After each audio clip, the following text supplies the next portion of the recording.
এই ধরনের একটি ঘটনা তদন্ত করবার জন্য এখানে কার গাফলতি ছিল বা কি আসলে ঘটেছিল এই বিষয়ে তদন্ত করবার জন্য 3 সদস্য বিশিষ্ট একটি তদন্ত কমিটি গঠন করার নির্দেশ দিয়েছেন আদালত। গতকাল একটি ঘটনা ঘটেছে টাঙ্গাইলের ভুয়াপুর উপজেলার স্বাস্থ্য কমপ্লেক্সে। একজন মা তার 1 মাস বয়সী বাচ্চাকে রেগুলার টিকা দেওয়ার জন্য নিয়ে গিয়েছিলেন, কিন্তু সেই 1 মাস বয়সী বাচ্চাকে রেগুলার টিকা না দিয়ে উনি এখানে যে দায়িত্বপ্রাপ্ত ছিলেন পরিদর্শক, হেলথ পরিদর্শক, উনি তাকে জলাতঙ্ক যেই রোগ আছে, জলাতঙ্ক রোগের টিকার 2 ডোজ টিকা তাকে পুশ করেছিলেন এবং ফলশ্রুতিতে এই 1 মাস বয়সী বাচ্চাটি আস্তে আস্তে নিস্তেজ হয়ে পড়ছে।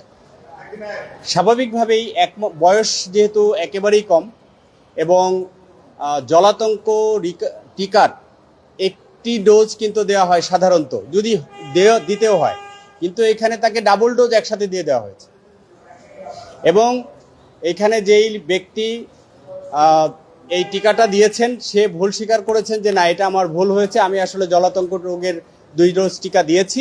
একই সাথে ভুয়াপুর স্বাস্থ্য উপজেলা কমপ্লেক্সের যিনি দায়িত্বপ্রাপ্ত কর্মকর্তা আবুল কালাম আজাদ, তিনিও স্বীকার করেছেন যে এখানে ভুলে জলাতঙ্ক রোগের 2 ডোজ টিকা এই বাচ্চাটাকে দেওয়া হয়েছে। এই ধরনের একটি ঘটনা তদন্ত করবার জন্য এখানে কার গাফলতি ছিল বা কি আসলে ঘটেছিল এই বিষয়ে তদন্ত করবার জন্য 3 সদস্য বিশিষ্ট একটি তদন্ত কমিটি গঠন করার নির্দেশ দিয়েছেন আদালত।